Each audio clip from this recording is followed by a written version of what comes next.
Good morning, good afternoon, good evening, people. Welcome back to episode 3 of StoneBlock, Feed the Beast StoneBlock, with me, Star17Gaming. It's great to have you back, and we are really looking forward to taking you through the next installment of our adventure. As we left off last time around, we completed up just with the last few quests there. We got ourselves to the mining dimension, so we're now able to grab wonderful ores from on high. Looking at a couple of the quests that I'm looking to achieve today, make a sieve is first of all. So we're going to look to make a sieve. With the sieve, we'll be able to obviously finally dust out some gravel and some sand and get some materials from it. Then we're looking at making an oak crucible. We've got to then make some clay, some of the basic principles to work towards the smelter in just a few moments. Making a crucible there is essential for making lava, so that's definitely one thing that we're going to need to be able to do today. And then construct a smeltery. Now this is a really cool part of Tinker's construct, so we will be making a smelter and finishing off this episode today with a tool forge. We've got about 2.5 hours worth of content, which I have refined down into 30 minutes or so. So let's get started. So first of all, what do we need to make a sieve? Well, we're going to need some planks. We're going to need a slab. We're going to need a couple of sticks. So looking at our little tree here in the middle, let's start smacking it down and getting ourselves the materials needed to complete that quest there. So we're going to just try and make as much wood as we can to go ahead and make the sieve. Guys, looking back at the previous 2 videos so far, thank you so much for all your comments and all your interest. I'm having a great time running through this Let's Play. One thing I learned from watching other streamers is there's this wonderful tip here about excavating. So if you was to go into the controls, type into the search box excavate, that's the word I'm looking for. You'll be able to, using the right tool, take down all of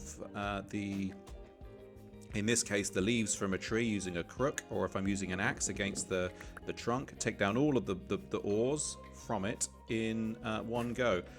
Although it's going to do all of the labor onto that tool that you would do through individual kind of mining, so be prepared to fix your tools every 5 seconds. But it's a great time-saving mechanism from making the arduous task, essentially, of mining, farming. Cool, so now's about time we upgraded our basic crook to a Tinker's Construct crook. So we're going to need a bunch of these stone tool rods, 4 of them to be precise, whack them into the format here from the tool station. And what do you know, we've got ourselves a stone crook, which we'll be able to repair every time instead of having to make one every time. So as you can see here, using the excavate function, I'm getting all of the saplings from them that's available in one swoop, as well as all of the trunk, the wooden logs there as well. So now we've got enough materials, we'll be able to make the sieve. So we'll just make some slabs. We are going to need a slab in the center. We're going to need our planks either side and a couple of sticks as legs at the bottom, and hey presto, we have ourselves a sieve. To finish off this, we're going to go back to our chest where we kept all our strings from the last episode, and we're going to make ourselves a string mesh to go into the sieve. And as you can imagine, when you throw sand, dust, gravel through the sieve itself, you're collecting and catching all of the little ores that are effectively inside the block itself. So it's a great way of getting things like bone meal. It's a great way of getting other ores as well, like iron particles or gold particles and things like that. And it's a great early way of getting kind of the materials you need for later on in the game. That combined with the mining dimension, we've got a great resource for all of that stuff. Cool, so now that we finished that quest, we can click the button on our reward and let's see what we get. This is cool, a torch launcher. Says and does exactly what it says on the tin. It launches torches like a gun. So let's say I want to pop a torch up here, boom. We just launch it straight from the machine there. Another one next to it. And then obviously to reload the machine or to fill it back up with torches, you just collect a torch and it goes back into its inventory. So yeah, great fun little way of placing torches basically using a gun system.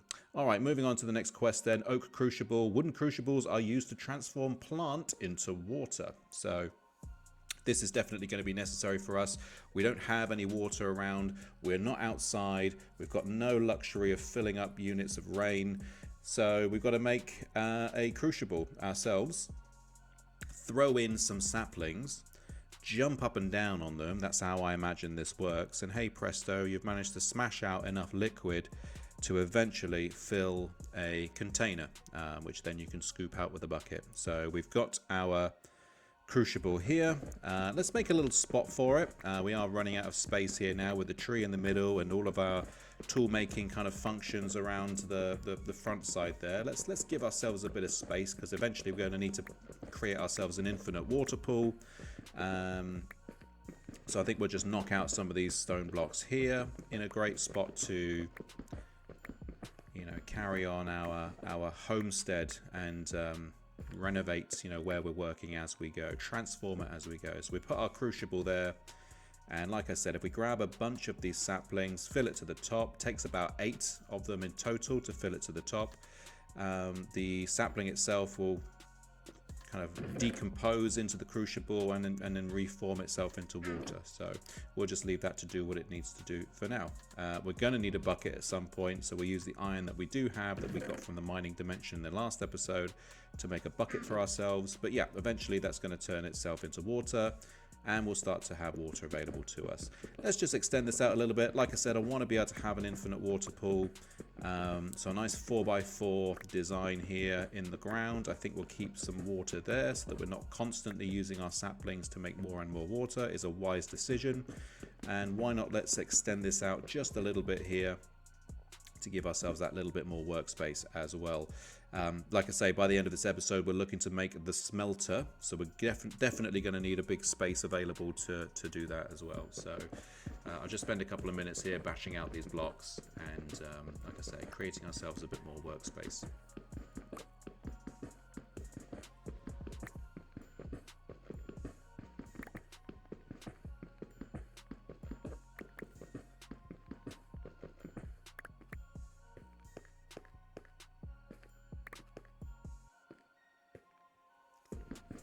Yeah, one more layer of these to go.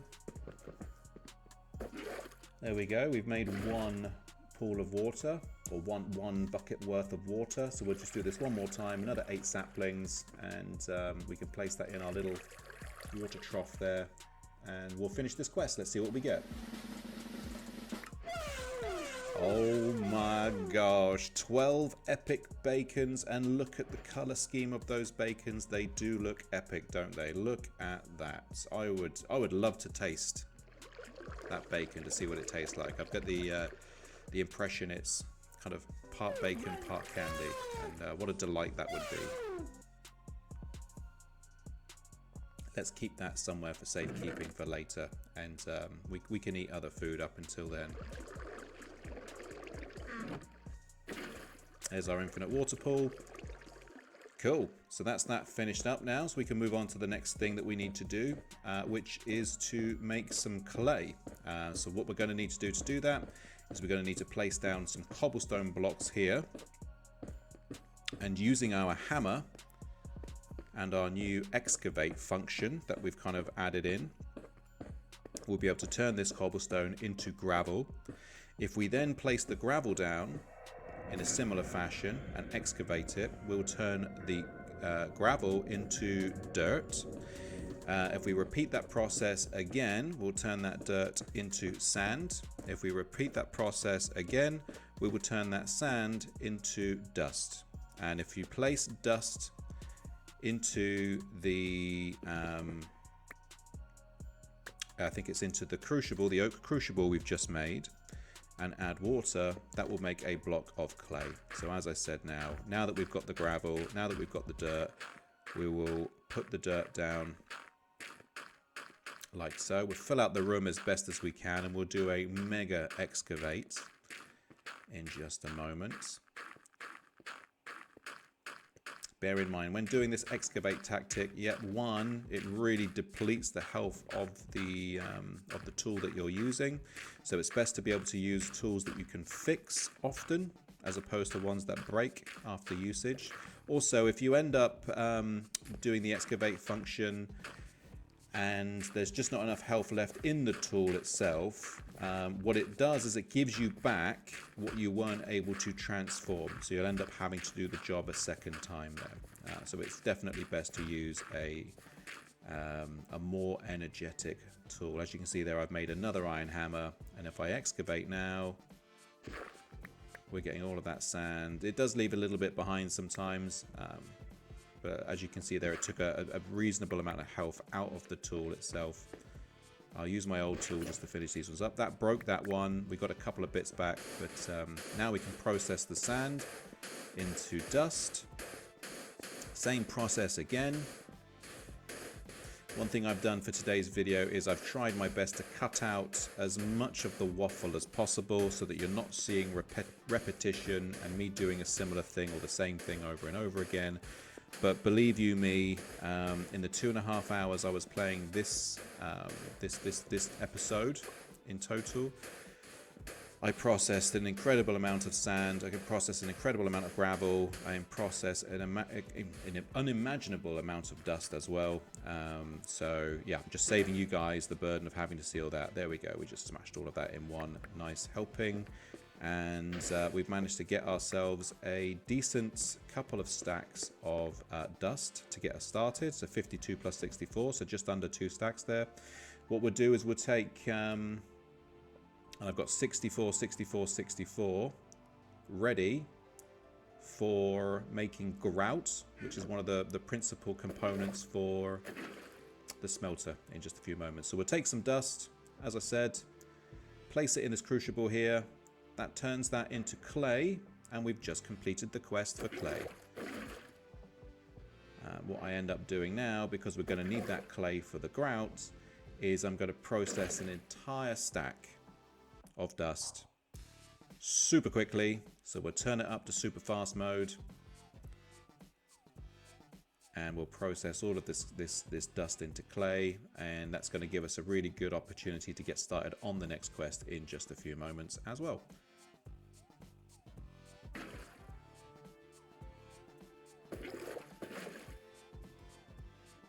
Yeah, I find this to be the best method. Stick the crucible right next to an infinite water source, bucket water, add dust, take clay, rinse, repeat 64 times. You get a stack. Let's see what we get for our reward. Bruh. We've got ourselves an exchanging gadget.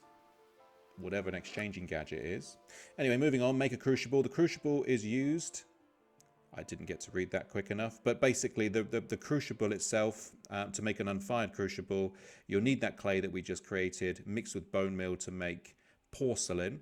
Once you have enough pieces of porcelain, and what I'll do here is I'll upgrade the mesh on my sieve, and I'll start putting, I think it's sand through the mesh there. You'll be able to get bone meal, and then with that bone meal I'll be able to add that to the clay, make porcelain, make a unfired crucible, and then that will be able to withstand the temperatures required to take a piece of cobblestone and turn it into lava. That's the principal act behind what we're doing there, really. So we'll just pop up to the mining dimension as well, see if we can grab ourselves some iron, some bone meal, whatever we can get our hands on.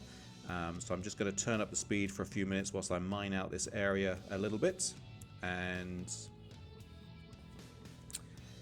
rest assured we've got some action coming up for you in a second.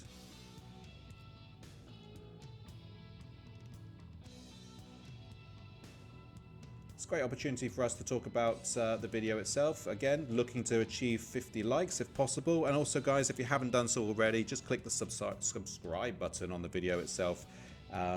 Show me that you love me, or don't. You know, it's entirely up to you at the end of the day. But if you're excited to see when the next episode is out, while I'll try to stay close to rolling out a video every Monday, obviously if you're a subscriber, you'll get a notification letting you know when the next video is available, and you'll be able to keep in touch with the series. And again, yeah, I'd love to be able to interact with you guys. Let me know how we're doing, if you're enjoying the show, if there's anything you'd like to see.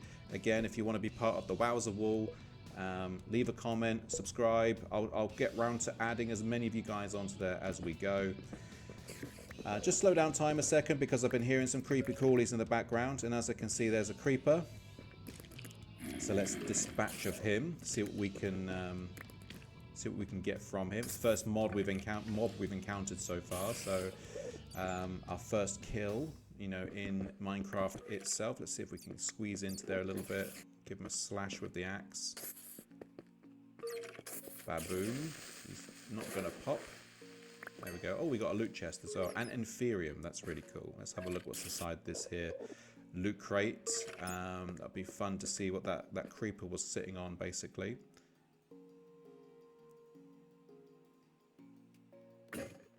Some food and a cactus green chicken egg. I really, really, really do hope that means that there's a cactus green chicken in there.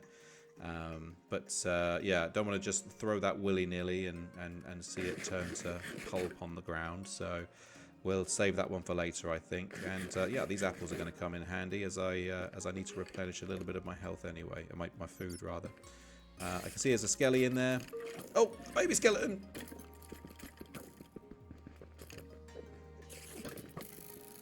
These little things are agile as heck. Think the baby zombies, but with a bow and arrow. And I believe, yeah, we've got our first death of the season so far. So strike that down as death number 1. I'll imagine this will be one of many that we'll encounter through this game.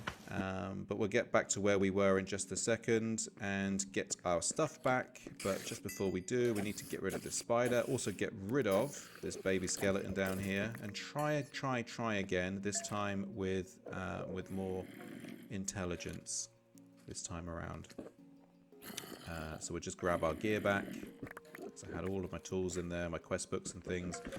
And let's see if we can take out this skeleton as well.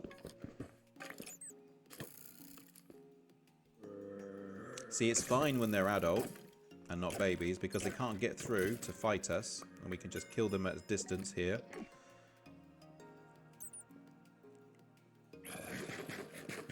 Let's chomp down on a couple of these apples here, try and get some of my energy back. Pop a torch there to stop the mobs from kind of auto-spawning into the dark spots. Quite interesting, I didn't realise in the mining dimension they had these kind of open recesses here for oh, we got another baby skeleton coming in! Time to fight again, everybody. Oh gosh, yeah, he's a crack shot with that bow and arrow, and yep, there we go. Second death of the season in the same episode, so that's 2 deaths today. Let's get back to where we were. There's our baby skeleton. Let's take him down now. He doesn't suspect us to repopulate ourselves next to him. We got revenge on the old baby skeleton there. Let's grab our gear back, and I think maybe we need to come back for fighting later when we've got a bit of armor and made a bit more progress in the game, I think. But yeah, for now, let's just put a lid on that hole, basically.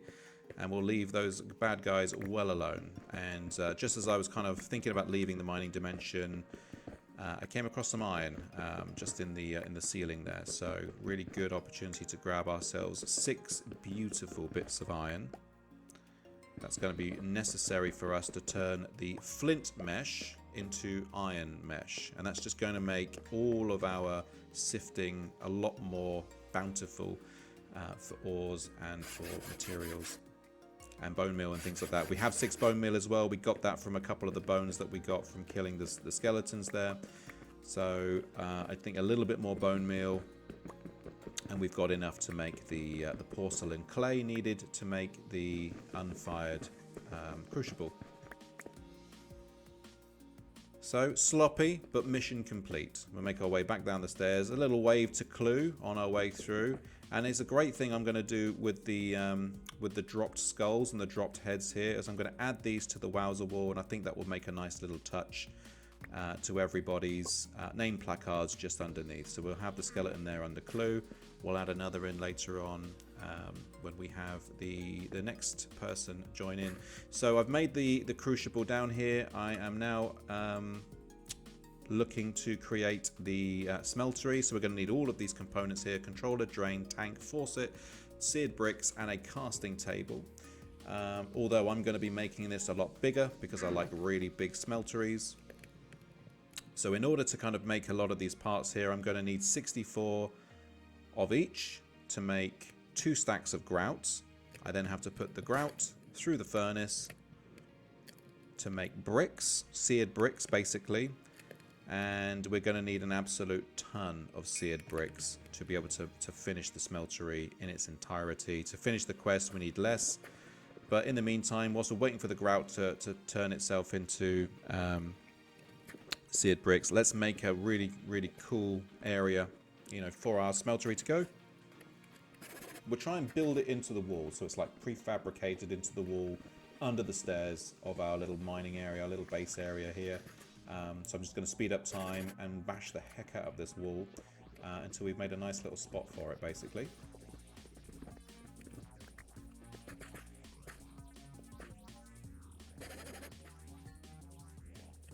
Stick our grout in there to create the seared bricks. Just sizing it up a little bit. We're going to need to... I'm thinking about making a 5x5 smelter. Again, the bigger the better, the more you can do later, basically. So I'm going to want to go enough blocks back and enough blocks left to right to be able to fit the 5x5 shape. At the moment, we've got this at 5. But we're probably going to need to take it out an extra spot as well, because if your base plate is 5x5 in a grid section, you're then going to need another one on top to build the walls of the smelter itself. Yeah, as you can see here, we're taking our cobblestone, we're putting it in here. We can now take the lava out, save that for later. Or actually, no, what we can do is we can put the lava down underneath the crucible, and that means it's going to speed up our lava production by 3. Much faster than what the torch was doing. So yeah, basically we'll do that, and we'll make ourselves a bunch more lava, which is going to be necessary for the smeltery later on as well, so saving us a job for later. So 5 bits of cobblestone in there will make 1 bucket's worth of lava. As you can see, we've got some seared bricks now, but we'll continue just smashing out this area here just to fit in the smelter. So 1, 2, 3, 4, 5 from left to right. Actually 6. We need to make it a 7th so that it can fit in. You'll see exactly what I mean in a few moments when we start placing the pieces into place. But I think this is going to look really cool built into the wall here. We'll just push it back by 1 more spot as well.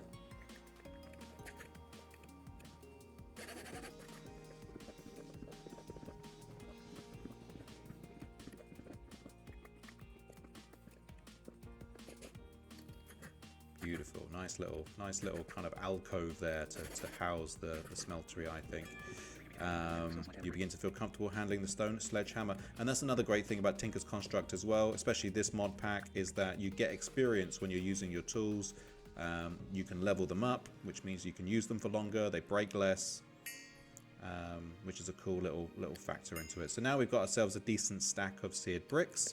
Let's see if we've got enough to finish the quest at least. By making the items we need to collect here. So we need to make the smeltery controller 1 of, a smeltery drain 1 of, 1 seared tank, which is going to need a glass block in the center, which I already have made for the purposes of this video rather.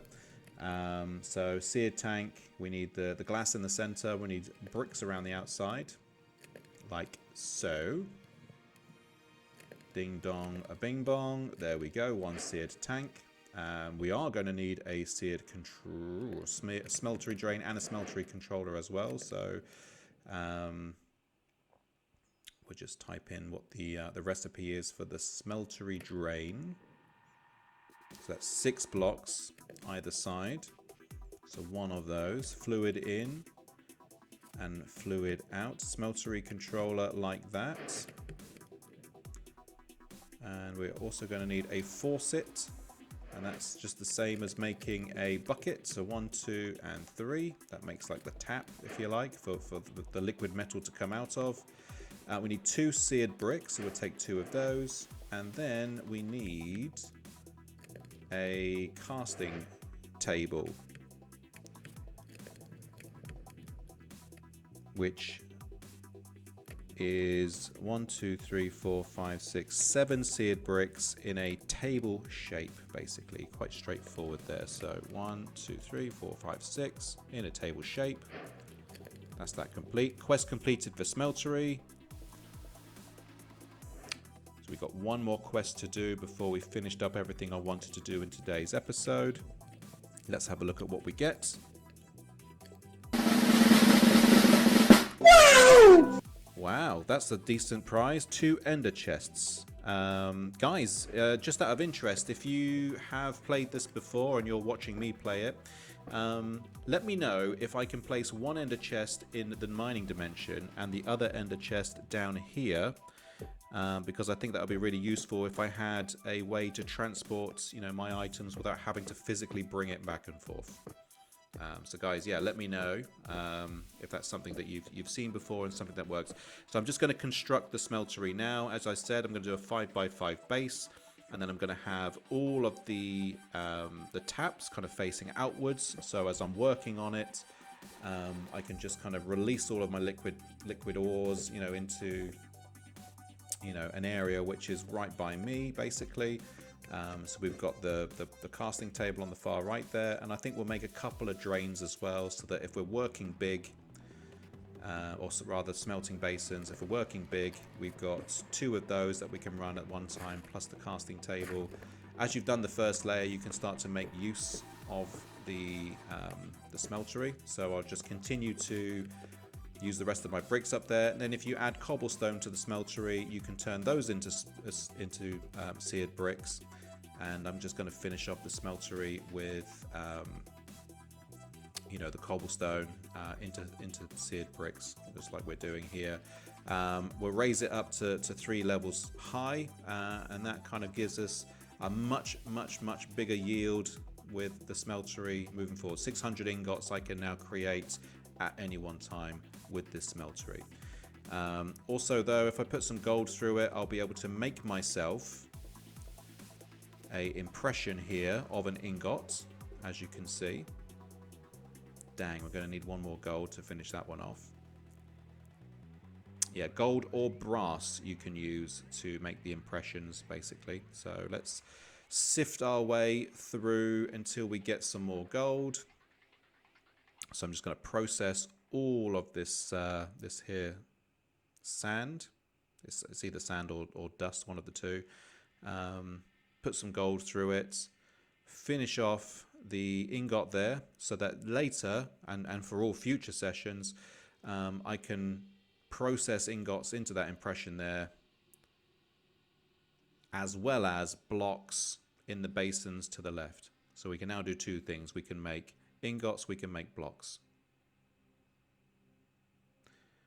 Now what I need to make the final thing, which is the tool forge, is I need 1, 2, 3, 4 blocks of iron. So that's a total of 27 individual iron ingots, as well as 3 seared bricks. And we're just going to need a standard crafting table, and that will allow us to build the tool forge. So I'm just going to spend a little bit of time sifting, and again, I've cut this video so that you haven't had to watch me sift forever, but I've been sifting sand, I've been turning cobblestone into gravel, I've been sifting gravel through the sieve there to be getting all of these little bits of ores. 4 of those little bits of ores makes 1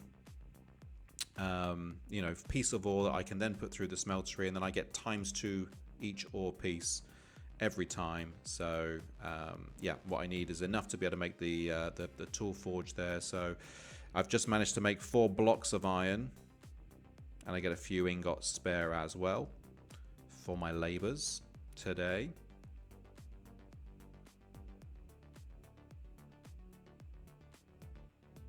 There we go. So 1, 2, 3 across the top, cast a tool station in the middle there. So I said crafting table, I meant tool station. The 4 blocks of iron there, that makes the tool forge. And I think what we'll do is we'll just pop this tool forge here down next to the smeltery in that nice little spare spot there.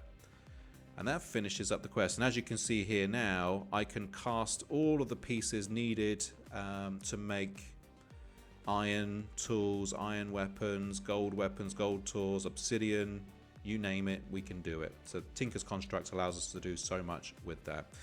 Cool, so just finishing off the quest then, that'll be the last thing we do today for Master Tinkerer. Let's have a look at what we get for our reward. That's very good. A redstone furnace. As we start to make power for ourselves, we'll be able to put that one in. But just to finish up the video then, we're going to add in the next person to the Wowzer wall. So Crazy Boy 2266. We're adding you, YT. We're going to add you on to the Wowzer wall, and you'll sit next to Clue there. We use that spare head that I've got, one of my heads from my deaths. And there you go. We've got 2 on the Wowzer wall, so we'll add a 3rd for next episode. So thank you guys for joining me today. Hopefully you've enjoyed the episode, and we'll be back next week specifically, to carry on our adventures. Thank you all for watching. Again, like, subscribe, tell your friends all about Star17's gaming channel, and we'll hope to continue to bring you great content on a weekly basis. Thanks guys. Have yourselves a great week. Take care.